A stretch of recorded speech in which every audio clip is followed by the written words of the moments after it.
Welcome to the Dark Zone. This is your host, Brian Gatens. Today is a special crossover episode of episode 11 of USARA's The Checkpoint podcast with Brent Freedland, the host, Mary Chandler, and Andy Bacon as they answer all of your adventure racing related questions. Sit back and relax and enjoy this Crosspost of The Checkpoint.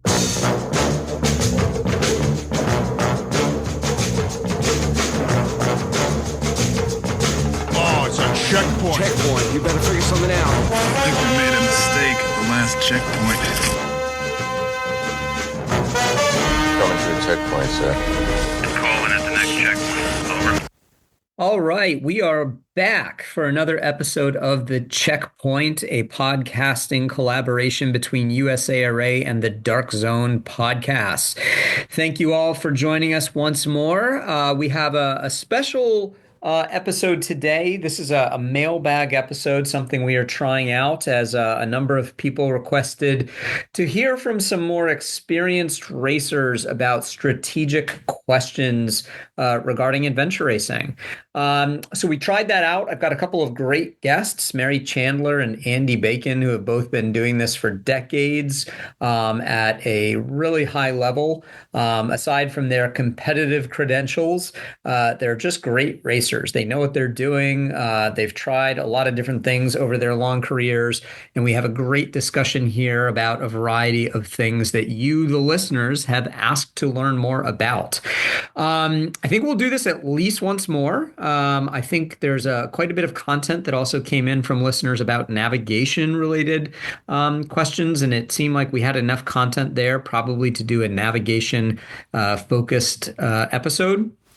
But I'd love to do this again. And if in listening to this or just thinking a little bit more about your experiences out in the field, you've got some additional questions that you'd like to hear some of the quote unquote pros talking about, please let me know.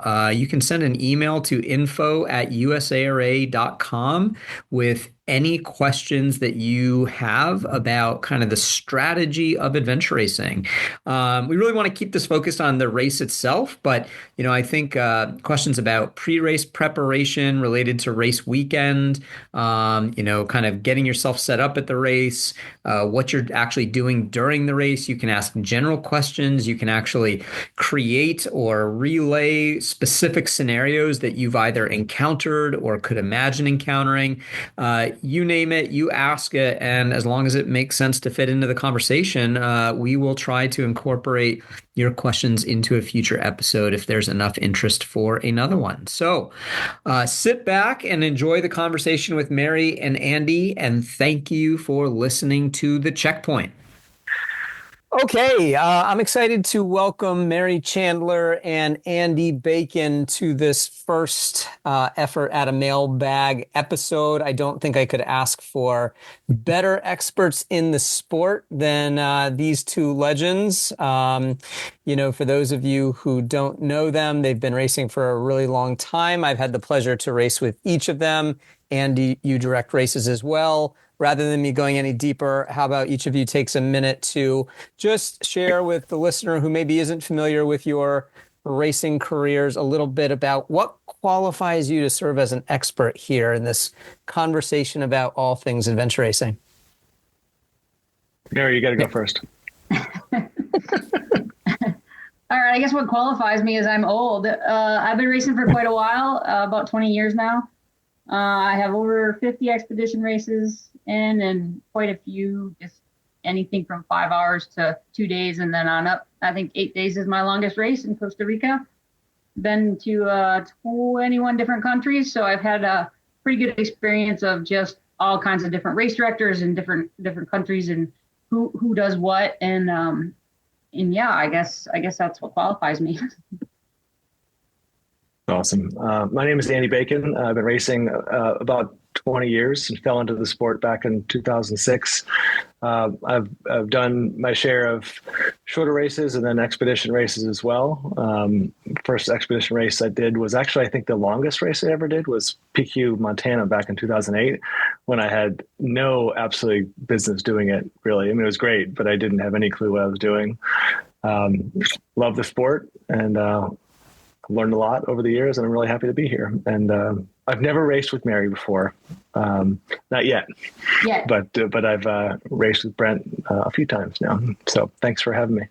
Yeah. Well, thanks to both of you, and you're both rather humble to leave out your actual, credentials in terms of your expertise as racers. But I will simply say you both are highly accomplished racers, both in terms of your experience, as you've already said, but also in terms of being competitive. And you really know how to race and race effectively and efficiently.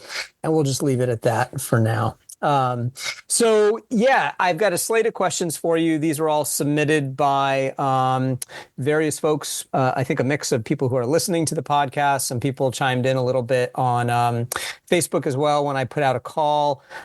Just one more plug: if you're listening to this podcast and you come up with new ideas, things that you want to hear experienced adventure racers talk about, reach out with those questions. And if we get enough of that content, we will do another episode like this.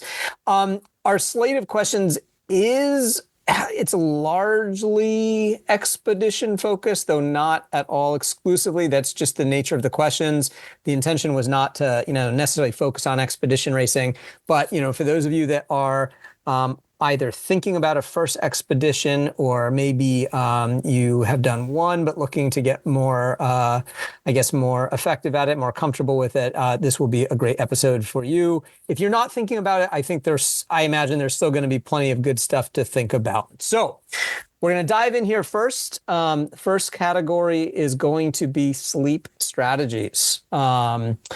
So first question, I'd love to hear from some veteran expedition length racers on different sleep strategies. On an expedition length race, how many hours do you sleep each day?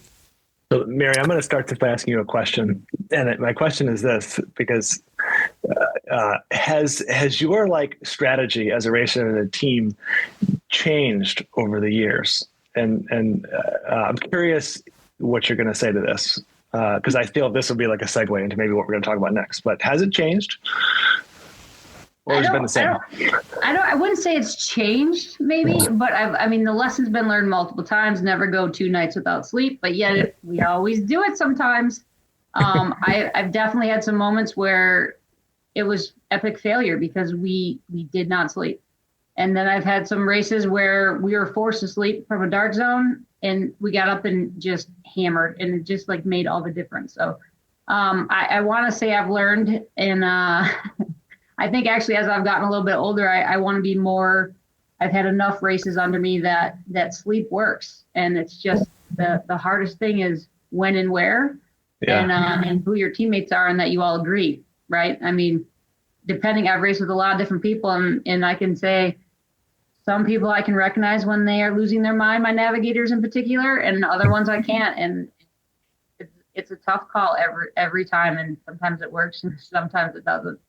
I'm intrigued what you're going to say. Brent, has yours changed? Because I guess the reason I asked this question is I remember if you asked me 10 years ago or more longer about sleeping, I'm no, you just got to go as long as you can. You're gonna get behind if you don't sleep. And our strategy now is so different, largely probably based on having failed so many times, just been a miserable mess, But has your strategy changed a lot, Brent, over the years? 100%. Mine's changed entirely. And I guess I failed at convincing Mary a couple months ago in Mexico because I thought I had her hooked, ready to totally, abandon the old school philosophy of, suffer through as much sleep or as little sleep as possible and look for a bed every chance you get. But maybe she hasn't changed her mind there. Maybe we're getting older. I don't know. I don't know. Maybe it's older and wiser. There are so many different, I think, elements to this question, right? One thing that's worth noting, the question, the person that submitted this question specifically is asking about expedition length races. And my first question is, what is an expedition length race, right? There is such a big difference between a 72-hour expedition race and basically anything that's longer, but certainly even 4 days is different than 3 days, right? 100%. But when you're talking like 6, 7, 8 days, it's a totally different beast. And obviously then you get into crazy things, most of which don't even exist anymore. Yeah. So, I mean, I think that's a first question. Like the first quote unquote expedition race I did was a 72-hour Untamed New England, back when Untamed New England was first running, and it was only 3 days long. I don't know that I would even consider 3 days really an expedition race. I don't know what it is. Right. I think it's kind of in between, and that's just a personal statement. And I would bet there were teams that didn't sleep. Yeah, I didn't sleep. Yeah. Like we tried twice, and my teammates who were really experienced racers did. Yeah. But I think each of those sleeps was like a half hour, right? Yeah. Yeah. And I was just so wired up because it was my first race. I didn't sleep at all. And I was like, this is amazing. And and I'm hallucinating the next night at dinner at a restaurant, seeing kittens in my soup. And the waiters are looking at me like I need to be arrested. So yes, I sleep a lot more now, and we'll talk more about it. But what about you? You've also changed, Andy? Yeah, I mean, I remember. I mean, I think I might have done that on 10 New England, and I remember. I don't know if we slept or not, but I think as I've gotten older and more experience and raced with different people, I think one lesson that I've learned again and again and again is that the longer the race, mistakes in your sleep strategy just get compounded. Like, you can get away with, not sleeping a lot on a 2-day race or a 3-day race. But the longer you push that envelope, the longer the race, the more dire the consequences, literally, And so I think when you're going into a longer race, I think being very deliberate about thinking about what that strategy is and understanding that the value of sleeping in many cases early and fairly regular and fairly long, for multi-day races, 4, 5, 6, 7, 8 days, whatever, typically our strategy now is at least 2 hours, like 2 hours a night, which if you probably asked me a while ago, I would wow, no way, 45-minute nap tops, but I think getting good, solid sleep, every day, maybe not the first night, which I think is part of the question we're going to talk about in a second, but definitely night 2, and carrying that all the way through, even towards the end of the race, we fell apart. I can't remember what it was. Was it we were racing? Was this the one when did we sleep in the Bothy? Was that because it was right before? Maybe that was Wyoming. We slept. It was like the night before the race ended, and we were like, we can just push through. And it was like the worst mistake we ever did. We should have just slept, and we didn't, and it cost us hours the next day. So yeah, I thought about this question, and I was trying to put some logic behind how you think about sleep, and I came up with 3 different ideas. One is planned sleep, 2 is opportunistic sleep, and 3 is needed sleep. And I feel like even as the races gets longer, all 3 of those at times kind of happen. You know what I mean? Do you guys agree with that? Yeah, I'm looking for a pencil. I'm writing this down. Okay, so we got planned. Yeah. Opportunistic, and needed. The problem is those 3 things rarely all happen at the same time. Totally right. That's the biggest problem, right?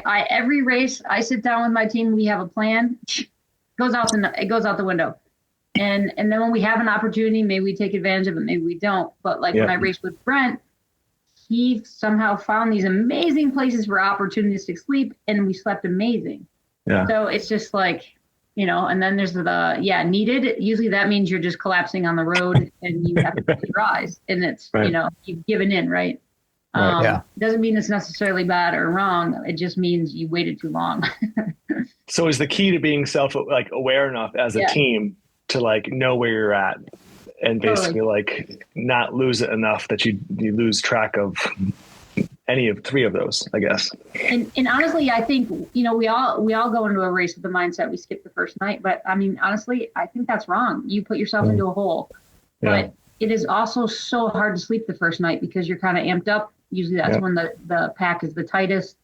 Whatever's happening is happening. But you also have to consider sometimes we have like a 4 a.m. bus ride. So you actually are starting the race one day behind. So when you say I'm going to skip the first night, you're actually skipping your second night. Right. Yeah. Especially if you're traveling, like you're someplace, you don't know, you're jet lagged. There's all sorts of things that go in. And that adrenaline of starting a race wears off, Yeah. So it's probably one of the hardest things I think in our sport is to figure that out and master it. And out of all my races, I can probably say we've maybe done it correct, maybe 2 or 3 times. And other times gotten lucky, and other times just suffered through. But it's just another.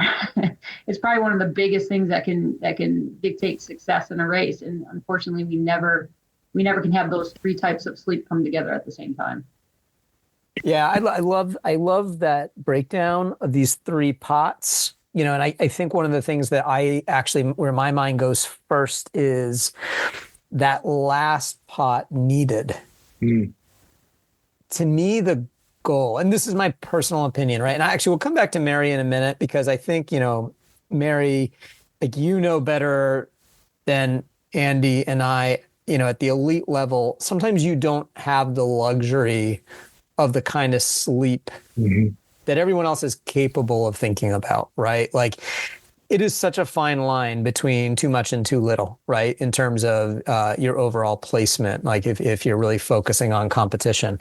But nonetheless, like, I would say the needed part to me is if you really nail your sleep strategy, needed is an emergency thing that you ideally don't need or only need to break out, on rare occasions. Like, I think if you are planning and open-minded, and of course, as we all know, like, the number one thing about adventure racing is you have to be adaptable. So you can come up with an amazing plan for each night of a 7-day race sitting before the race starts. And then we all know that that's going to change, right? But you can also kind of have a plan with contingencies where if option A doesn't work, there's option B, right? If option B doesn't work, there's option C. And I think if you can then kind of execute on that and you don't let yourself get sucked into what I think we all know happens, where you end up racing against a team at 3 a.m. on night 2 of a 7-day race, and you just shouldn't be, right? Like, you should be executing your plan and not giving into that, and really sticking with it and looking for that sleep. But I think the combination of planned and opportunistic is important.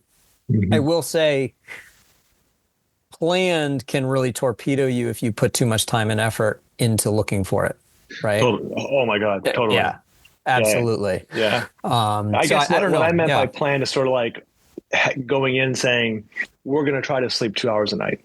Even as basic as that.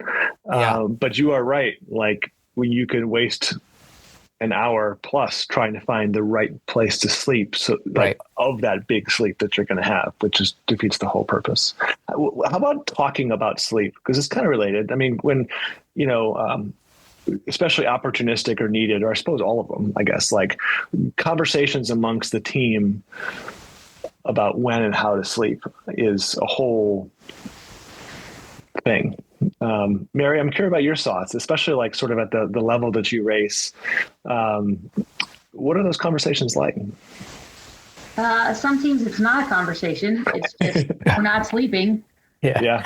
Which is never a good idea. And then other times we talk about it, and then somebody's like, well, I'm not tired, or I'm fine. We can go, we want to get through this section in the daylight. But it's like, you can talk it to death, and you can never really lock it in the way you want it to, I guess, because like I said, it's the whole plan versus, you can say, yes, we're going to sleep 2 hours tonight. But then, when you finally have a chance to sleep, you got roosters crowing, you got dogs barking, you got mosquitoes eating you alive, you got rain. I mean, adaptability is really the key thing. Like what Brent said, it's just like, sleep is definitely, you have to sleep. There's no doubt about it. And pushing more than 2 nights is never a great idea. But then, you can't be afraid to lay down in the middle of the day just because it's light. Maybe that's, it's warm, it's dry.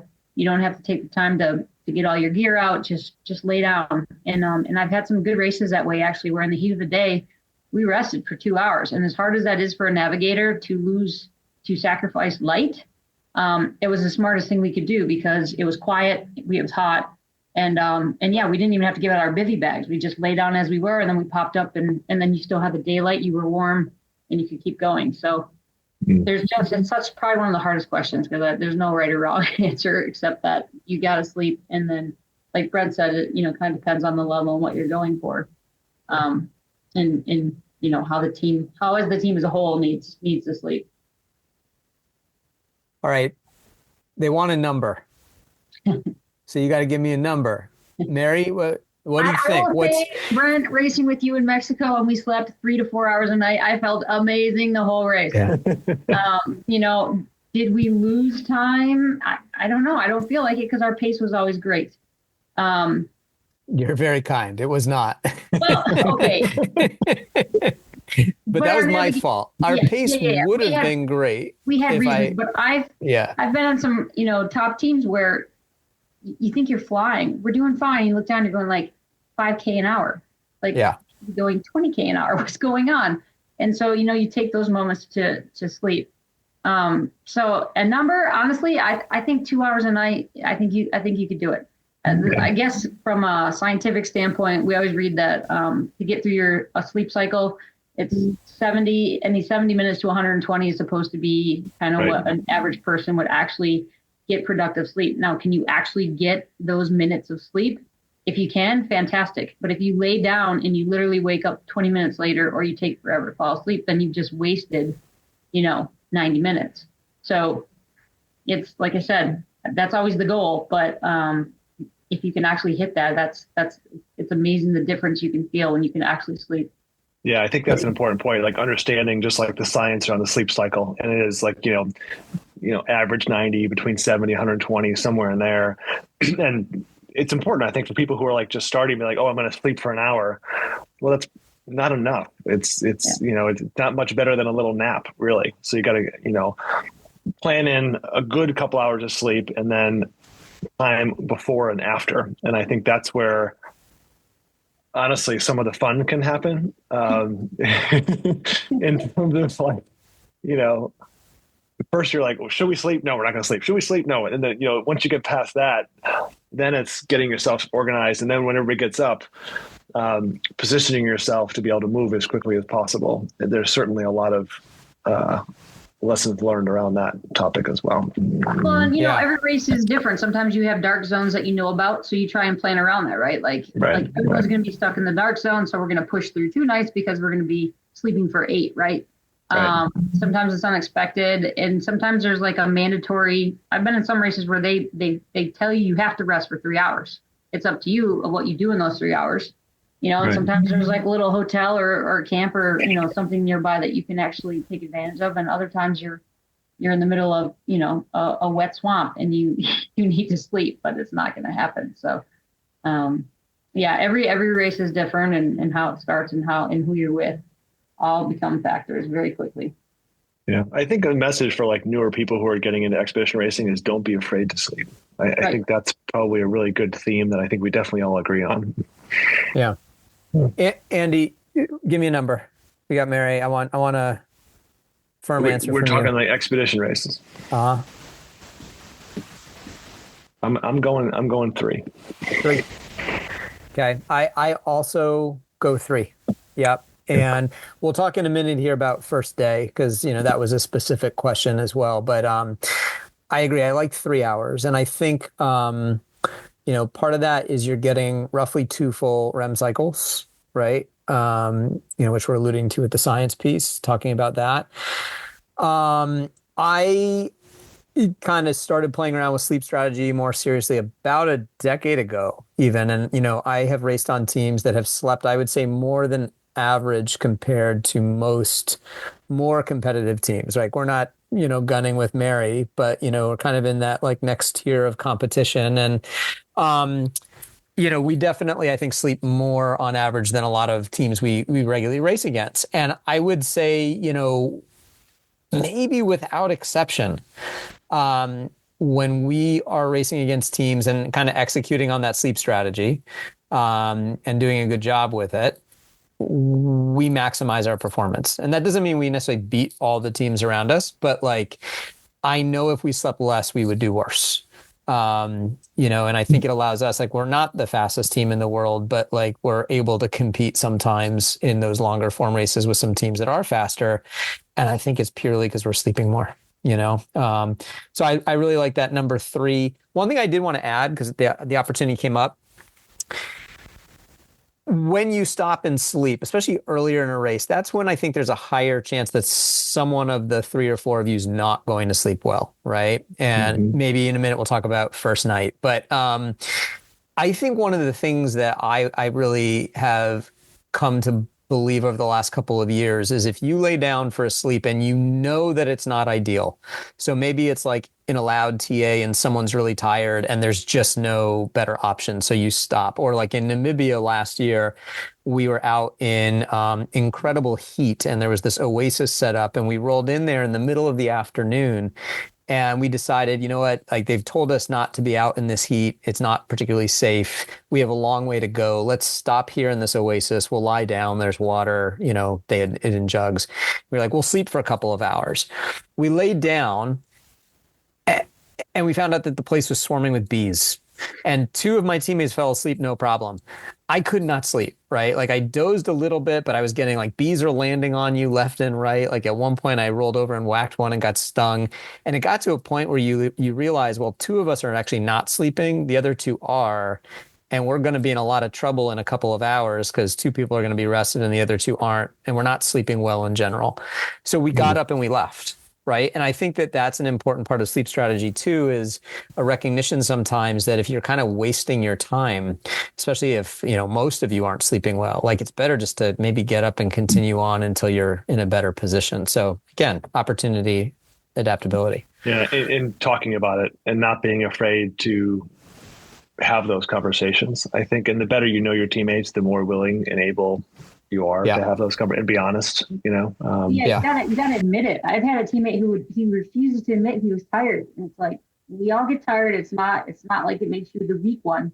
And I've admitted many times, just like, give me 5 minutes. Let me close my eyes. Like, even if you don't need to, but sometimes even those little power naps actually work as well, right? You can't be afraid to. Now, if you stop every on the hour, those add up and then it's pointless, right? You're just wasting all this time. Maybe you should have just stopped and slept. But yeah, you got to talk about it and you got to be honest because if you can't fight it, you're just gonna stumble around and get slower and slower without even realizing it.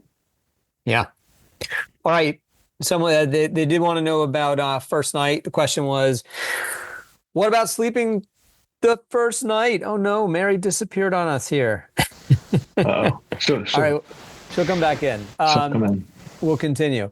What about sleeping the first night versus racing for a full 30 plus hours before first sleep? I'm sure Mary would say race. I bet she would too. I bet she would too. We'll see in a minute. What do you think, Andy? I would give it a firm, it depends. I would agree that it's very challenging sometimes to sleep the first night. You're amped up.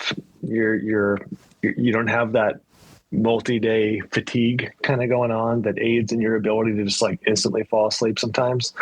But I do think there's an element of what happened before the race started that I think many people maybe don't think about, at least initially in their plan. Where are you traveling to the race? What time are you starting? What did you do the night before? Were you up all night packing, doing map work? And so I don't think, as a rule, the teams that I race on are anti sleep the first night at all. I think generally our MO now is pretty common amongst all my teammates that if we're gonna sleep, we're gonna sleep. There's no we're no longer gonna, it's just none of us would say now, I don't think, no way we're not sleeping the first night. I think we'd all be very reasonable and very pragmatic about the need. Would you agree? Yeah. Yeah. Before I answer, so Mary, we told the listeners you'd be a big advocate for 6 hours on the first night. Is that right? No. Yeah. What do you think? First night? Is there, Is there value to sleeping on the first night as a general rule? I definitely do, especially if you have an early morning start and you're up late or whatever. But again, it's just so hard to just come to a crashing halt, right? But yeah, by the end of the week, yeah. I mean, like I said, you if you immediately skip that first night, you're already like in the hole. But every time, right? It's just like, but there. I think I've only been in two or three where we've actually slept on the first night, and it was great. Did I sleep the whole time that we laid down for it? No, but I felt better on the second night. That is for sure, because we avoided that low point that on a 24-hour race, you get through it, and then you're driving home the next day, and all of a sudden it just hits you, right, that you missed a night of sleep. And that's the same thing that happens when you're trying to do an expedition race.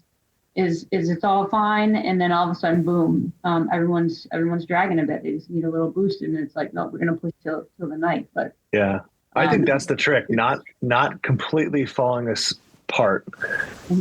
If you don't sleep the first night, when you get to that 36, 40, 50-hour mark or whatever, that gets really long. It's too late that you don't fall apart when that happens. That's the situation, I think, as a lesson you want to avoid, because I think we've all done it. So yeah, I generally agree with that. I mean, I think, I two of my last three races, I slept on the first night. Neither one was particularly planned. So the last one in Mexico, right, Mary, we slept night one because there was a dark zone. And so it wasn't really a choice. It wasn't a calculation. We just rolled in and we slept and we got a good 5 hours. And like Mary said, I was okay. Like I got some sleep. It wasn't amazing, like deep dead to the world expedition racing sleep. We weren't that tired yet. Yeah, it wasn't yet. truly 5 hours, right? No. But it was certainly like made a big difference for day two. And I think compounding like forward, it definitely helped. And then we kept sleeping. So, I think we never really got to a point where we were that tired by AR standards. A few races ago, Andy, we slept night one in Faroe Islands. And that was a little more kind of like we were in a pretty technical area in wet, slippery, dark conditions. We were, I think, just kind of like mentally worn from the conditions. And we found a sheltered spot and decided, you know what, let's just stop and sleep for a couple of hours before the sun comes up. And this will be a lot easier to finish this in the daylight. And I actually slept pretty well that night, but as I recall, none of us slept the night before that race at all. We were all so amped up and nervous that like the whole race field didn't sleep the night before that race started. So as we said earlier, it really was like night two. So we all slept well for a couple of hours. Yep. But I don't think I would necessarily do it all that intentionally. Maybe something a little bit shorter. Couple hours I'd entertain maybe if there was like a really good opportunity and the team was tired, and I would try to make it late in the night for sure. Before the sun comes up. I mean, that could be an excuse, like without, if you have an opportunity for like a, 90-minute nap or something, that's, again, if the situation presents itself, which is not always going to be the case. Yeah. All right. I think we've answered this question. I do want to ask it though. Thoughts Not on really. short naps versus longer sleeps. We've I think made a good case for longer sleeps being preferable to short napping your way through an expedition race. But where are short naps valuable? Like when is it the appropriate time to do the short nap instead of thinking about long sleeps? Mary, you mentioned like a couple minutes ago, like I need 5 minutes. Like we've all sat on the side of a trail, close our eyes while maybe a navigator trying to figure out where the heck they are, or we're just like, I need 5 minutes. Like I feel like I could get value out of that sometimes. Like, would you agree? I mean, I don't know what it is, what magic it happens, but it certainly seems to work. Totally. I think it's just your brain, your eyes. I don't know what it is. It's a combination of just like you're sleepwalking, you're just fighting to stay awake. And then you just need that couple of minutes. It's like that initial, when you first fall asleep, you're so exhausted, but then you wake up quickly right after you get that initial sleep. And that actually happens to me in a normal sleep, right? Like we'll lay down to sleep and I'll sleep great the first half an hour, but then we're staying, we planned for 2 hours sleep. And then the next hour and a half I'm awake. Right. So sometimes that initial sleep is, even if it's 5 minutes. I've had some navigators who respond great to that, where they're just so groggy they need, even 20 minutes, right? Sure. But a lot of times, if you're already closing your eyes while you're sleepwalking, 5 minutes, it's amazing. And then you just had that moment of maybe you're just tricking yourself that you just slept, but it works. It just gives you a chance to reset, I guess, is the right word for it. Yeah, I think that's some of that. I know that it's happened to Mark and I a lot, and I think with racing with Brent and Abby and others is, I think there's like a tolerance. I think when you have teams that are just comfortable with each other and sort of click, I think you have this sort of like inherent tolerance when a teammate says, "Hey, I gotta just close it down for 5 minutes," And I think that's one of the beauties of when teams sort of click and just enjoy being together and have the same goals. It's like, there's not this, "Oh my God, why does Bacon want to sleep again?" Right. Even if the other teammate is wide awake. I think I think one of the beauties of teams that work well together is that sort of tolerance, Well, that's totally it. Because I've asked for 5 minutes on some teams and they're like, no. And other times they're like, yes. And then I'm like a new human in 5 minutes. Yeah. So it's exactly it. It's the team around you and just understanding, hey, he needs a minute. Yeah, absolutely. All right. For the sake of time, let's move on from that. One more question about sleep. Equipment. So what equipment do we use for sleep? Tent, bivy, sleep pad, sleeping bag, etc., or just go lay out in a cold ditch in your tights and nothing at all and just shiver and sleep that way? What do you think? I've seen a teammate bring his jammies before. You have? Oh my gosh. Who brought their pajamas on a race, Mary? Brent? I did. Yeah. I'm a big gear guy. I think the biggest thing is that's another thing you talk about, right? Because if we lay down to sleep and I pull out my nice inflatable air mattress and I'm sleeping all nice, and then you didn't get that memo that we were taking them out, we were going to just sleep for 10 minutes and you just sleep on the ground, then suddenly there's a problem. So, it kind of comes down to what you're willing to carry and the quality of sleep you're looking for too. And an inflatable pad's definitely very risky. If you're sleeping out somewhere, you're very prone to a puncture or something. But it comes down to that, kind of with the opportunistic sleep, that you just want that quality sleep. And if you can find a place, a shelter of any sort, a tent with 4 people sucks. I'm sorry. Right. All I can do is keep the bugs out. But if you can find a shack or anything that blocks the wind, the rain, just makes you feel like someone's not going to sneak up and murder you. It all is good. But sometimes just a dry pine bed is a great spot too, of just pine needles. I think with the expedition, a sleeping bag is sort of standard gear to have, and typically if you're not carrying it, it's going to be in a bin somewhere. I think the one thing that I've come to value a lot is some sort of pad, like a closed foam pad, even if it's hot, really. I mean, it's because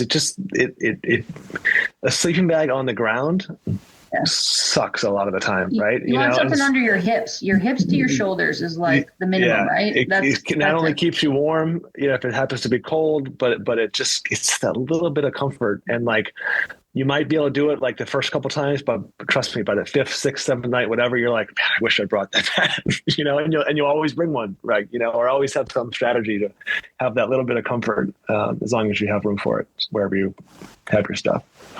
Yeah, those Thermarest, Z-Rest, whatever those are, those folding ones. If you cut one of those a little bit smaller, just to hit the important area of your body, which is your hips, it's worth carrying that. And if you use it, you're great, and if you don't, then you don't. But as opposed to carrying something heavier, and like even the bivy bags, like we're required to carry a bivy sometimes, and only the bivy bag, it's not warm enough in some races. So sometimes those few extra ounces of carrying maybe the next level up, instead of the Escape Light, you carry the Escape Pro or whatever, the bivvies.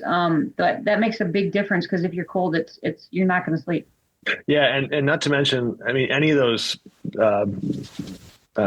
plasticky reflective things, you just sweat out so fast, and then you wake up freezing, and you're like, never going to do that again. So it's like people might think, oh, I don't need a sleeping bag because I got this bivy that I can roll out, whatever, and it doesn't weigh anything. Especially if you have a place to keep that sleeping bag, it's like worth its weight in gold. So as Mary already revealed to our listeners, I am all about comfort. And I have definitely gotten much worse over the last few years, but I feel really strongly it's worth it. It's not just because I'm going soft. It's I actually think it makes a big difference to my racing. So, I mean, quickly just to, confirm, add on to what you did, but get a little more specific, what you guys have already covered. So I carry a full length ultra light foam pad that I can't remember who makes it, but it weighs, I think, 3 ounces. And I started carrying that after the original Expedition Alaska back in 2015, when I was pretty close to full-on hypothermic after a 3-hour sleep in a warm sleeping bag, because I was sleeping on the ground in the warm sleeping bag, right? That did not help me in Alaska stay warm. And after that, I was just like, I can't do races like this anymore without ground insulation. And from like a safety standpoint and a wilderness medical standpoint, it's like one of the dumbest things you can actually do is do a race like this in any kind of climate where there's, cooler weather. It doesn't have to be cold. Like we can talk like 60, 65, 70 degree weather and you can go hypothermic if you're sleeping on the ground. So I carry that, and I carry it throughout the race, partly just because it's not worth throwing it in bins. It's 3 ounces. So I do that. I more often than not at this point will, if I know we're going to sleep as a team, like real sleep, I will carry a sleeping bag. And it's an ultralight. It's a really nice, it's a Sea to Summit Spark sleeping bag. So I think it weighs like 14 ounces compared to like a decent bivy bag. It might be 6-7 ounces more, but like I'm okay with that. And I got to address the pajamas, right? Because Mary brought it up. One time. Just so everyone knows, like I don't actually race with pajamas for the whole race. But if I have some room in a bin, I will throw in some like just lightweight cotton, like t-shirt pants. Sometimes it's just like long underwear, right? I happen to have Christmas pants with me in Mexico, so that was pretty sweet.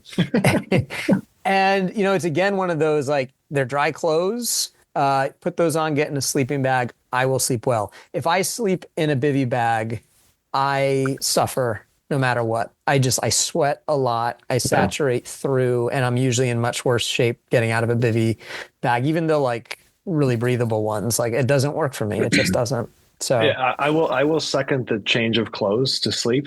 I think even to the point, like if I'm carrying a lot of stuff, I will throw in like a pair of shorts or I'm typically carrying an extra shirt anyway of some capacity, but it's like magic sometimes when you get out of whatever you're wearing, even if it's dry, but you can just change, and like you sort of like changes your sort of your headspace a little bit and just like put you in that sleep mode. I'm a big fan.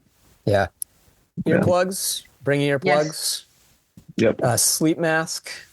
Sleep masks often are useful. Make sure you have more than one alarm. That's a good one. Definitely lots of alarms. Multiple watches set. Yeah.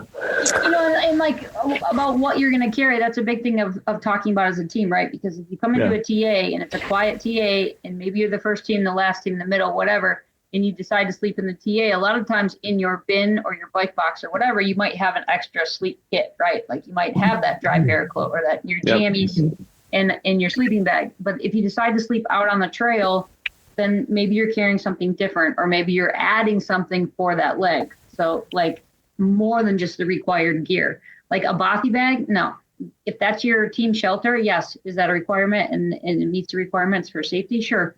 But are you able to sleep under that? No. Yeah, no, absolutely. The last thing I'll plug is this was also in Faroe Islands. It was a first. So I was kind of over the squeeze 4 people into a 3-person ultralight tent. That's just, as Mary said earlier, like it's not fun. I'm not someone that can sleep like that. Like I'll doze, but like that's the best I can do. So I actually have this really lightweight solo REI tent. I think it's called the Flash. I don't know if they still produce that, or I'm sure it's similar. It was really cheap. It's nothing much, kind of like the the sleeping bag. I think it's 13, 14 ounces, pops with trekking poles, right? And I was like, I'm going to carry that. And like I carried it, right? Like, and I was fit enough in that race where I could carry some of this extra stuff and not impose on teammates. And I slept better than I think I've ever slept out in the field when we've done like remote wilderness-based camping. And it's just, I sleep better when I'm on my own, to be honest, without all that noise and rustling and all that. So. Were you embarrassed about your jammies? Not at all. I love it. You had to sleep in your own private tent. If I ever get the chance to race with you again, Mary, it'll be a requirement that you bring pajamas. I'm bringing some. I can't wait, Brent. The next time we race together, I'm going to have the best pajamas. Oh my God. Okay. I'm going to bring like a onesie. Yeah. That's not a bad idea, actually. And like, and back to the tent thing, I didn't even think about it, but one race I had 2 teammates that were over 6 feet tall. They did not fit in the tent with 2 other people, right? So you got to think of all those things that could make or break you. Yeah, totally. Yeah, in 1 year in Scotland, same thing. Like it was raining. We could not get 4 people in the tent. Someone slept outside in the rain under like the corner of the rain fly, which covered, I think, maybe their finger. That didn't make sense.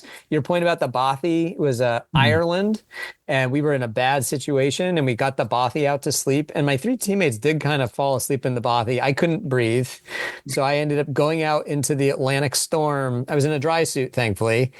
And I just was like, screw this. Like, I'm going to go sleep in my dry suit out in this sub-hurricane. And I slept better than I was sleeping in the bothy. I was cold, but it was okay. So, yeah, take it all into account. The Stubborn Mule is returning for its 16th edition this summer on the weekend of June 28th. With a 5, 12, and 24-hour regional qualifier, the Stubborn Mule is one of the longest-running events in North America and has something for everyone. Based near Cable, Wisconsin, home to the 2021 USARA National Championship, this year's event will incorporate new terrain while still offering the best of what the Cable region has to offer. Amazing trekking sections, world-class single track, crystal clear rivers, and scenic lakes will offer those lucky enough to attend a spectacular journey through the beautiful woodlands of northern Wisconsin. With plenty of strategic options, this year's 24-hour course offers those looking to level up a perfect opportunity to do so. And as always, the Stubborn Mule will challenge the best adventure racers as well. Join Paula, Julie, and the whole team from 180 Adventure for a perfect summer adventure race. All right. Next kind of topic, multi-day racing. What's the best way to break into multi-day races? Just go for it?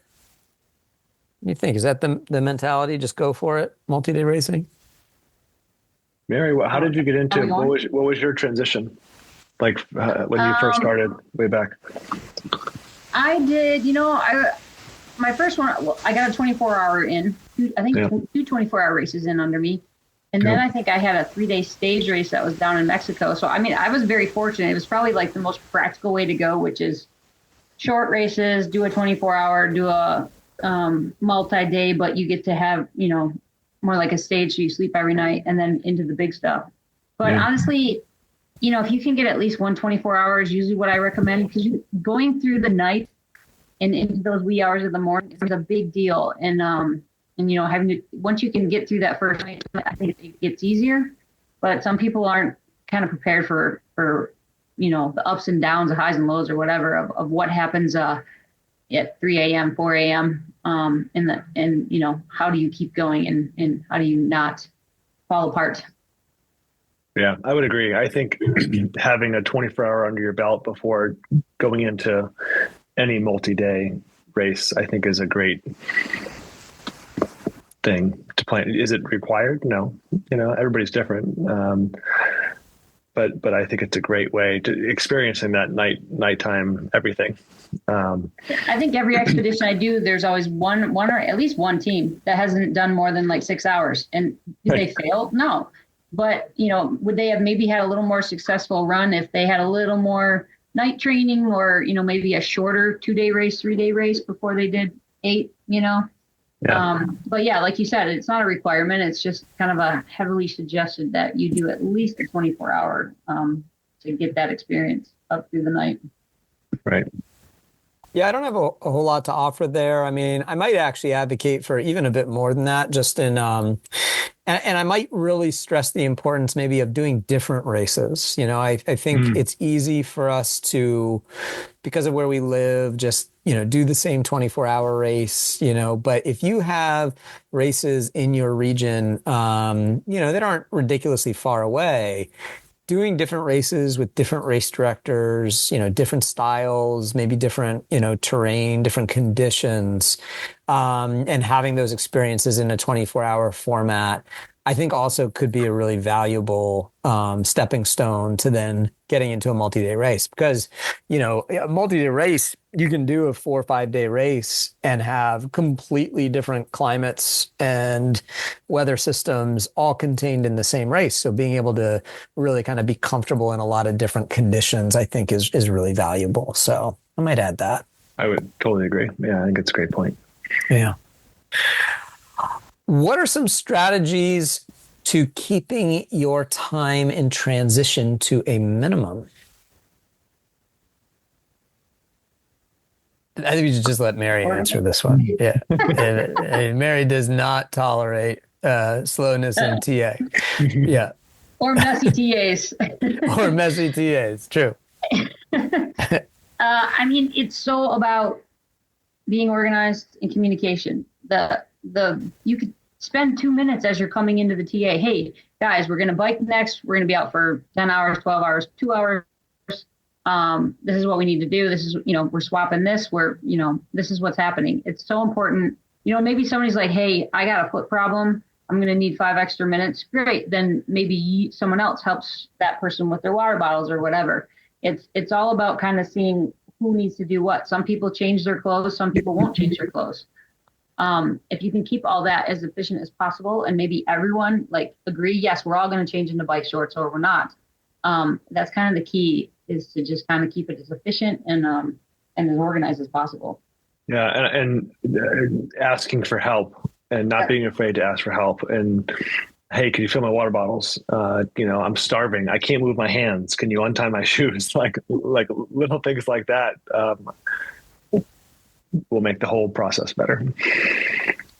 What about do you like, I know some people, and I know when I first started expedition races, I did put some effort into this, writing the notes in your boxes about what to do in what order, all of that. Do you like that? Do you still do that? I mean, I've kind of given up on that myself, but what are your thoughts? For me and usually most teams I'm on, the only notes we're usually writing is, hey, remember to take your climbing gear, or we got to transfer this to this or something. Right. But eventually it kind of becomes, it's the same thing every time. Like, what do I need to do? Shoes and socks off immediately, right? Right. Take care of your feet. Even if they're drying out for 5 minutes, you're going to put the same shoes on. It's not a terrible idea to take them off and put new socks on. But, for notes and stuff, I don't need to anymore. But like I said, it's just those little special things of something that's happening in the next leg that we need to remember to take or to do. Yeah, I think the value in that for me is not during the race. It's the thought process of maybe writing some of that stuff down as you're planning for the race, because helps you think through. You get your course outline and you think, okay, I'm going to have this spin here. What am I going to do? What am I going to need? And taking notes and thinking very if you were there, thinking through what's going to happen. The times I've done it gets crumpled up in the bottom of the bin and you just forget it, most of the time. Mary, you mentioned feet. That's something we didn't mention when we were talking about sleep. I think that's worth a note for people who are getting into this is one of the goals of those longer sleep sessions, especially, and obviously if it's wet, is to get your feet as dry as possible, as quickly as possible, and keep them dry for as long as possible to help that recovery process of your feet. We didn't touch on that, and I think that's really an important. Yeah, I mean, even thing. If you're going to get up and you didn't bring that's a great thing when you said you bring an extra shirt or something, bringing an extra pair of socks. If you're going to be out there and you're going to sleep, on the course, then having socks to put on when you get up is like heaven. But it doesn't mean that if you get up and you have to put wet socks on, that 2 hours of drawing them out and then putting wet socks on it, that doesn't mean it wasn't worth it. It's still 100%. Yep. Food and TAs.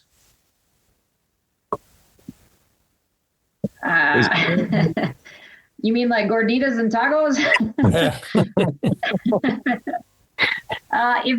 If it's there, it's easy to grab.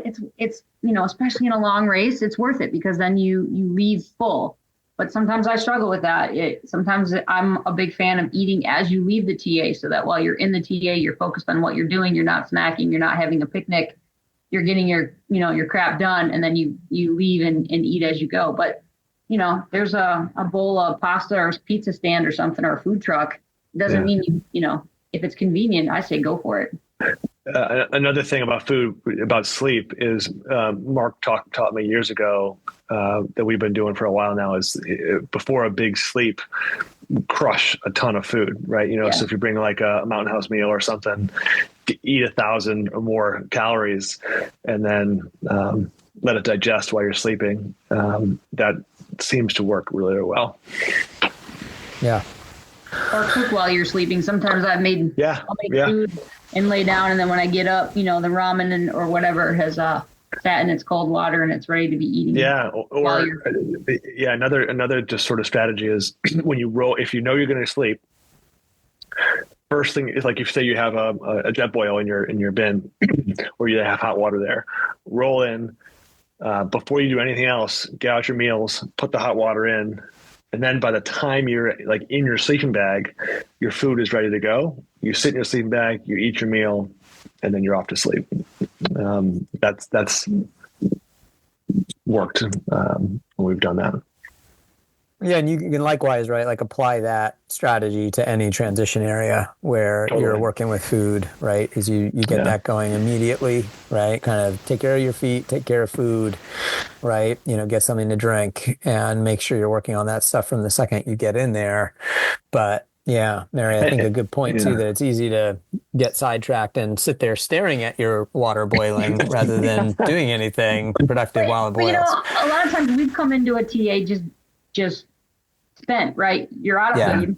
Yeah. And you can't, having some food outside of what you're planning to bring on the next leg is not a terrible idea, right? Have a can of Pringles and something that's easy to grab, throw in your mouth while you're doing other things. Yeah. If you have to break into your food for the next leg, that's bad. That happened to us out in magnificent New Zealand. We had no extra food in the bin, and we come in just absolutely starving. And so you're snacking on the food that, while you TA, and then you leave and you're feeling pretty good. But then next thing you know, you're out of food again. So if the weight, sometimes you have weight limits on your bins and stuff, and usually that extra food is the first to go. But, if you can have it in there, it never hurts to have a little extra food in there. Yeah, and that actually makes me think too, in terms of that question about food, when you are 15, 20, 30 minutes out of a TA, so you're not even there yet. If you still have a fair bit of food on you, right, or water, like we try to remember coming into TA to take care of that food, right? Like get your food in while you're coming into TA. That's one less thing to worry about while you're in there. And it may actually wake you up a little bit if you're a little tired. It may make you a little sharper for the transition if you're, not starving and worn out from a long stage. So and I think that's a great lesson for any length of adventure race, that you have to eat something during. Like the minute you get into TA, I guarantee if you have other stuff to do, you're not thinking about eating. So if you have a bunch of calories sitting in your backpack, doesn't matter what they are, just crush them right before you go into TA. And then even if you forget to do anything else, at least you're not leaving TA completely spent. And then 10 minutes down the road, you're like, oh, I'm hungry. I should have ate. Well, why didn't I do that? Oh, that's because you were busy doing other stuff in the TA. Yeah. What do you do when there's a fire? When there's a fire in TA? Stay away. Don't go to the fire. Don't go to the light. No. Stay away. Number one rule. Maybe the number 2 rule. I don't know. Keep on swimming away from it. Right. Yeah. Yeah. Obviously, if it's a safety issue and you're hypothermic, put your teammate next to the fire and then go transition for them. But yeah, I think that's probably, I mean, more broadly, in all seriousness, I think it's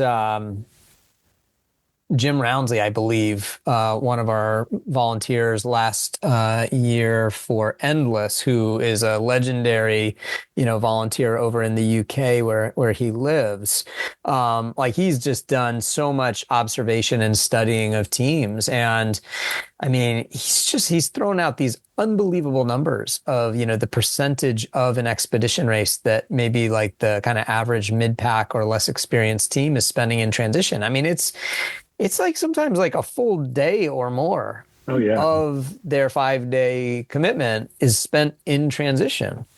And some of that's probably sleeping, and that's fine, right? But yeah, it's an interesting question. So this actually, I think, is a nice way to marry the first two topics here. What do you think about sleeping in transition area? And I think it dovetails well into this question about like efficiency. Like, do you think sleeping in transition when you have the luxury of more gear and your transition bin and all of that is worth it? Or is it better to be out in the field where you've only got the stuff that's on your body or on your bike and there's less to futz with? What do you think?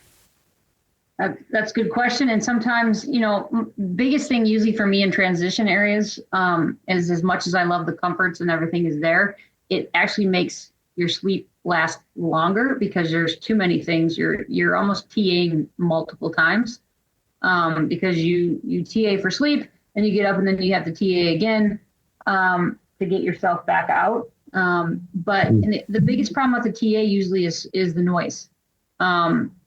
If you're there and the next team is 2 hours behind you, perfect. But if there's a constant flux of teams coming and going, if there's generators, if the volunteers are partying, if there's a fire, it is so hard to find quiet.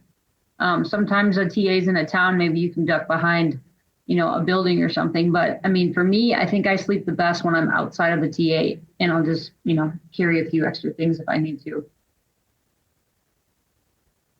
Andy, any further thoughts on that one? Yeah, I think the only thing I'll add is that I think we'd all agree it's just purely situational. I mean, I think every situation is different. The sound, the environment, whether it's raining, whether there's shelter, whether it's not. And I guess I'll just remind the people who are listening that it's the important thing is just you talk about it with your team and all agree that, hey, this is going to be our plan. Mostly because to make sure if you do want to sleep out, that you have everything so that you can be as comfortable as possible when you do get that, if you're doing for a longer sleep or whatever, out in the field. Yeah, I think we've had a lot of discussions where we have an A and a B plan. Mm-hmm. And the A is, yes, let's sleep in the TA, but if this is missing, this is going on, it's not going to happen. Grab your crap, let's go. I mean, we've even gotten like a hotel across the street or something, right, for a couple hours. Keep that credit card in your backpack because there's nothing wrong about it. Like if you can get quality sleep and that's where you do it, then that's the best spot. Looking for unique, challenging, and adventurous adventure race? Join Bend Racing in Ashford, Washington on June 28th for what will be another majestic event at the Rainier Raid. Known for focusing on the adventure in adventure race, Bend Racing has been producing events for 2 decades and know how to design a world-class event. This year's course will offer participants the quintessential Bend experience, offering teams unique challenges and awesome navigation. Teams will have 30 hours to navigate a linear course with opportunities for newer teams to strategically skip pro points and reach the finish line. So invite some teammates and book your trip to the Pacific Northwest for what will be one of the most memorable events on the 2025 race circuit.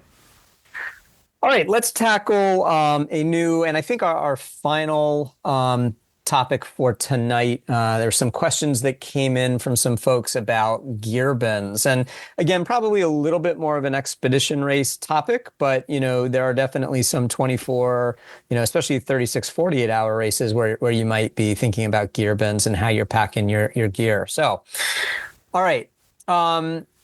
I don't know. This is an interesting question. I think it's a little more philosophical than about what you would do with a gear bin. But what is your preference? A race where you each have your own dedicated gear bin and all of your personal stuff is kind of in the one bin the whole time? Or the expedition race where they tell you that you have to designate your bins, let's say bin A, bin B, bin C, and you will only see the one bin, say bin A at transition one, rather than all four of your individual bins. Do you have any thoughts on that? And then by extension, I guess, like, how would you approach these different transition box scenarios differently? I guess I'll jump on that first. For me, I love having my own bin because, everything in there is the stuff that you put in. And if you decide to change clothes or whatever, it's there. But the problem with that to me is you actually lose more time because you have too much stuff in your way. When we have bins where it's designated for that leg, you pack it leg, whatever. In this box, we're going to have legs 1, 5, and 7. And in 1, 5, and 7 is the amount of food that we planned. You have them in Ziplocs. Everything's got to be labeled is another thing. It's just more efficient, I think. But then it comes down to if you forgot something, you're kind of screwed, right? If you forgot a battery or a pair of socks or something. But the biggest thing is even sometimes when I have my own bin, I think Endless, the 2 times we've had it, I think we get our own bin the whole time. And I will still try and separate, hey, I'm coming in and I'm going to go bike. So I want my bike clothes and 2 socks and the food for that leg in a separate bag. So I come in and ideally I'm only pulling that bag.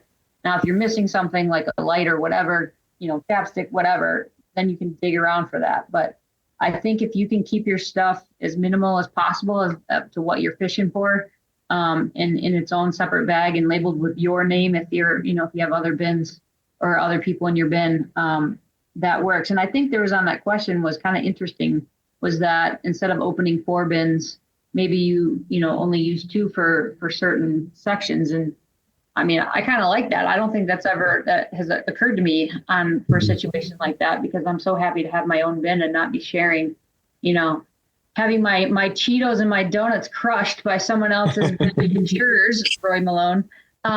It is nice, but it does make it more efficient if you're not, if everyone have 4 bin rummage sales going on out in the TA area. Yeah.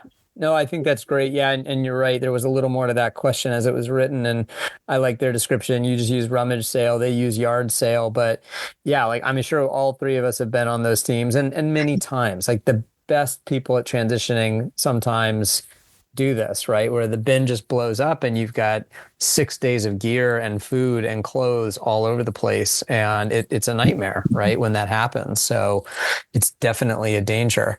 I mean, I will say on the other side, though, one of the things that I don't love about the bin A, bin B approach, where you only have 1 bin at a transition, is inevitably you'll end up with at least 1 of those bins for the race, sometimes 2 of them, sometimes all of them, where weight is a real issue. And I have always felt like things can get a little bit uneasy as a team when you have to negotiate, well, I think you've got too much stuff. Like you got to cut it down, right?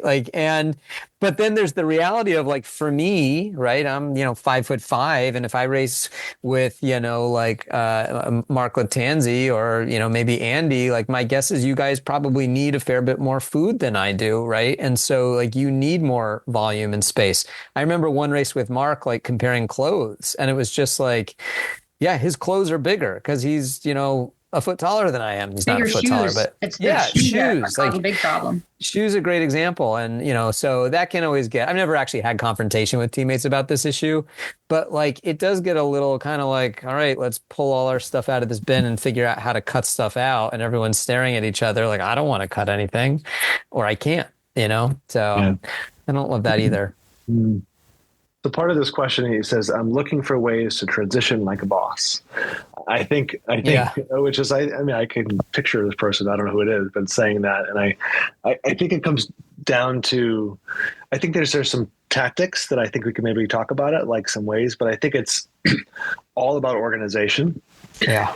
and all about thinking through the race as best you can beforehand, if you have that luxury, and going in with a plan and organizing things, bags of food, bags of clothes, clearly labeled on the outside. So you roll in, you just grab whatever you need. You're not rummaging through, oh, where did I put my Snickers bar? Right. Granted, some of that goes to crap as the race goes on. Right. But having a plan, having everything organized, I think is a lot of it. Would you guys agree? Yeah. And like, a good trick when you have 4 people sharing one bin, if you're going to see that bin 3 times, the third time that you're going to see it, put that stuff in on the bottom, right? Like ideally you want to keep bags for leg 1 together and bags in the leg 3 bags together. Because when you come in there and you start pulling out, 30 Ziploc bags, you really should only need like 4 of those, right? Right. So like Andy said, organization and labeling. And one of my favorite things is everyone has their own color on the bag. So I just know I need an orange, a green, a blue, and a yellow, and it has the number of the bag on it, and then it's just like instant. Here's your stuff. Instead of, half the time you're like, whose bag is this? And then you forget that you actually had your socks in one bag and your food in another, which is fine. But it's like, again, labeling and organizing is the key thing to keep that efficient, so that when you get in there, you have your bag and you do your thing, and then you're out. Like you can use like, I found like colored duct tape works really well. Just like a slice, whether you're using like a nylon bag to hold food, or whether a Ziploc bag. It's not that you like duct tape all your Ziploc bags, but like if you have a bag of clothes, for example, or a bag for food, one thing I've done is, put bright yellow duct tape with either my name or leg or whatever. So I'm looking at this bin that's got 12 bags in it. I can visually see, okay, I grabbed the 2 yellow ones because I know they're mine, and I can do whatever I got to do. I'm a big fan of organizing, things in like, dry seal bags or whatever. Just putting all stuff together. I find that having a bunch of little small bags like in a bin can result in a lot of chaos. So like grouping things together in some way that makes sense for the race, whether it's by clothes, by leg most often, right? And maybe you have one bag that says leg 3, for example, and in that one bag you have food and you have the clothes that you're going to need. So you roll in, grab that one bag, dump it out, you have your food, you have your clothes, you grab what you're going to need, refill your food, and then you're gone. That works well. But it goes back into all the pre-planning and thinking through what you're going to need, knowing that it's not going to be perfect. The other thing I'll add just that's really handy is having a couple garbage bags for wet, gross, nasty garbage, whatever. Having that in a bag is better than typically sometimes just in the bottom of the bin, because that can get unwieldy. It kind of gets rid of the crap that you're never going to put on again or never use again, and keeps it in a separate place. That's useful. Yeah, it's all great. Yeah, I mean, I think one other thing I would add, this is a bit of a philosophical struggle for me, because what I prefer is to use clear plastic. Mm-hmm. Being able to see what you are working with is so helpful, right? So I think like the interesting philosophical question is, are you using like stuff sacks and dry bags where you have to actually open things to see inside? And, like you can get some dry bags that are clear. So there's a compromise there. You can get some with windows, whatever. But like for a lot of them, like you do have to kind of open them up. It's easy to lose track of things. When it's just in a plastic bag, then you can look at it and see, oh, those are my bike clothes. Those are, that's my, sleeping gear, that whatever, right? So I like that a lot. I don't love the environmental impact personally. I mean, in the grand scheme of things, am I destroying the world because I'm using some extra Ziploc bags when I'm adventure racing? I know it's not my fault, but I do feel like it is a waste, right? In a sense. So I struggle with that. What do you think? Do you like the kind of just like big oversized, maybe like 13 by 24 mil zip bags, poly bags, or do you like stuff sacks? What do you like? I'm a big fan of the 2-gallon Ziploc bag. Yeah. Yep. And a lot of times, depending, I've used some of my Ziplocs for like 5 or 6 races before they disintegrate. So sometimes you can, if you take care of them, not covered in mud or whatever. I do like having a garbage bag in there is great. Bike box to me is usually where again, it depends on the logistics of things, but like a lot of times your bike box is a great spot for the extra stuff, right? Like if you have the weight or if you have the space or whatever, that you can get a little more things in your bike box. It's great to put the refills of, maybe you need more ibuprofen or that kind of stuff, and just keep for the immediate leg, in that bin.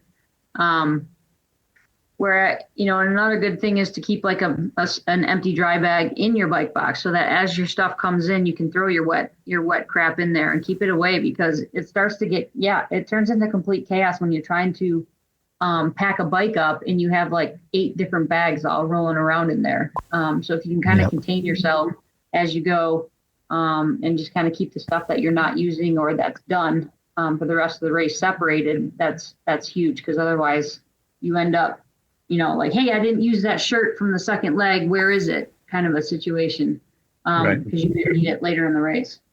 Right. So yeah, the clear bags, I think it's the way to go. I kind of use the same strategy for like packing my backpack. It depends on the size of the pack I'm using, but I'm more often than not a big fan of having, one or more dry bags with all my stuff in it, so that if I need to empty my backpack, it's just as easy as taking out one bag or multiple dry bags. And if I need to just yard sell it, I empty the whole thing. Then I look at what's in there. I can pick and choose what I want, throw it all back in. I think the same kind of principle applies to whether you use clear bags or colored nylon bags, whatever. Say it's labeled leg 1 and you have food and clothes in there. It's as easy as going in, grabbing that bag, or leg 5, grab it, dump it out on the ground. And you say you grab the clothes you want, you grab your food you want, anything you're not going to bring for whatever reason just gets tossed in that bag, because guess what? You're not using that leg stuff anymore, and it goes back in your bin. That's something that I think I've learned to appreciate over the years. So my final question about kind of your packing of your gear and clothes and food. What do you think? Do you try to pack your food by leg? Assuming that before the race you're given a schematic. I know some people really try to dial in and say, I'm going to pack each leg in its own bag. Do you pack stuff by like blocks? So some people, and especially in like a 24-hour race, it may be, maybe a bit more common to say, I'm going to pack 4 6-hour bags or 2 12-hour bags or whatever. Or do you put it all together in one bag? I know Mark, currently his preferred style is to just have a big bag of food in each bin, and then he just pulls stuff out of it as he goes. What do you think? For me, I think the fastest and most efficient way is to have it already, if you're going to go into a 12-hour leg, then you have 12 hours of food. If you have to make some adjustments like, hey, our time estimates are off or we're moving slower than we thought, maybe you have another bag that you can pick from to kind of fill in those gaps. But for me, when you have a whole bag of rooting through, it's like a trick or treat candy bag, right? Like you're just like, ooh, I want this and maybe that. I mean, that's great, but it's just, you got to accept that it's going to be a little bit slower. I always like Mark's food better than my own food. So I'm going to encourage him to keep doing whatever he's doing. Well, Mary's food is the best. That's what we found in Mexico. So, all right. Yeah. I think we all agreed on that. So, all right, good. We have one final question for the night. And we'll keep this on transition, right? So this is not so much about gear you'd have out on the course with you, but what kind of secret gear would you have that's not on the gear list, right? It's not something that's mandatory, but something that comes from experience.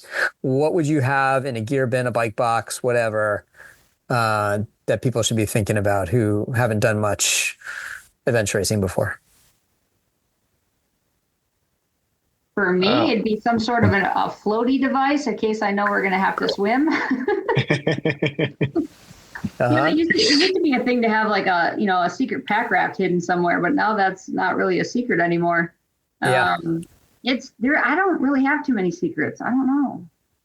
I have one that I think Mark got me years ago is the some sort of ground cloth. So whether that's a tarp, or you can actually get tarp that have like some reflecting, like almost like a mini,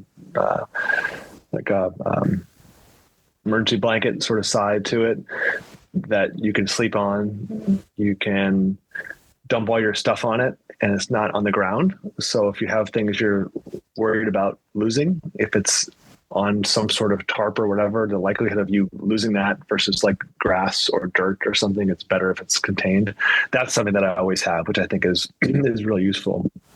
I think mouth care and cut care. So like toothbrush, mouthwash, toothpaste, and then a can of flip-flops, some maybe sandals or something, and then Crocs, Crocs, and then something to take care of, like maybe a separate little med kit in your bin. So like, Neosporin, something to sort of take care of the little nicks and cuts that inevitably happen during a race. I think if you can remember to do that stuff before you sleep and before you go out on a regular basis, that can make your life much less painful as the race goes on. So a little med kit. Unfortunately, I was just gonna say, unfortunately, those are all great things, but the problem is if you get to a situation where the bin is too full or overweight, those unfortunately are always the first things to go. But yeah, I show up at any race with those little extra luxuries, and you just hope they can sneak in. Yeah, I think a toothbrush and a little toothpaste. I mean, that's just like, talk about make yourself feel human again. Is it worth sacrificing a couple pairs of extra dry socks or an extra dry top that you might want for that stuff? Not socks. Not socks. No. I don't think I ever sacrificed socks. No, but I don't. I think if you think about what you need, I mean, you can get a ground cloth or ground thing that's super lightweight, weighs next to nothing, because it's not like you need like a 20-foot thing either, right? Yeah, I have a piece of Tyvek tarp. Tyvek tarp weighs nothing, indestructible, keeps you dry. It could also keep you covered if it happens to be, rain. Toothbrush and a toothpaste, it weighs nothing, and then med kit. I mean, I think it's, some people kind of take their foot care like super seriously, so they might have more stuff like in their foot care kit. But I think just a little bit of something that could help battle some infection in just little ticks in your fingers or whatever, get really sore as the days go on. Backup, like the refills, like toilet paper, oh my goodness, backup toilet paper, 100%. Yeah. That stuff doesn't weigh much, so I would say that it's not an or, it's a figure out how to do it, how to make it and. Yeah, I'm trying to think if there's anything else I would think to add. I mean, I don't know if anyone mentioned like a Gold Bond foot powder or something. Dry your feet, can be really great for drying out your feet quickly. One thing that just came to mind when someone mentioned flip flops, and I quickly threw in Crocs. One thing I actually noticed in Mexico was I put on some Crocs. I think it was actually technically after the race, but they were so uncomfortable for my feet in that they had like little nubs in the sole of it, right? And my feet were really sensitive at that point. We've been racing for a long time. Whenever it was I put these on, I was like, oh, this is not comfortable at all. And my feet actually, got a little, not torn up by it, but like raw from it. And I was wishing that I actually had like my flip-flops instead, which has just like a smooth sole to it for your feet. So it's just little things like that to think about too, right? Yeah.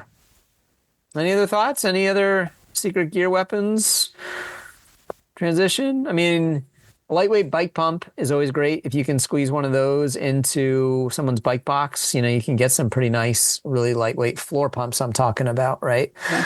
That can be a real difference in a bike TA. Yeah, I think more often than not, I'll have like in a bike box, one or more towels. Typically I'm using at least something to wrap some part of my bike. Those are great because they're multi-purpose. Like you got to clean off your feet, whatever. If you happen with your bike box, you'd be like, hey, use that to sit on or clean your feet or whatever. if it's there anyway. You know? Yeah. I'm a big fan of my changing skirt, but that's just a modesty thing. Or, some TAs, you're next to a school, you're in the middle of there's a lot of people, there's a lot of things going around. And even if you're sharing something like that, it can make for a faster TA too of swapping out some clothes. Yep. Yeah, absolutely. Well, thank you to you both. Thank you for your expertise tonight. I think this has been really great. I've had a great time chatting with you all and, reflecting on our crazy sport and what we do and laughing about some of that. I hope that everyone that listened will find this to be useful, whether you're diving into expedition racing or not. I think there's plenty here for everybody. I think you're more confused about sleep.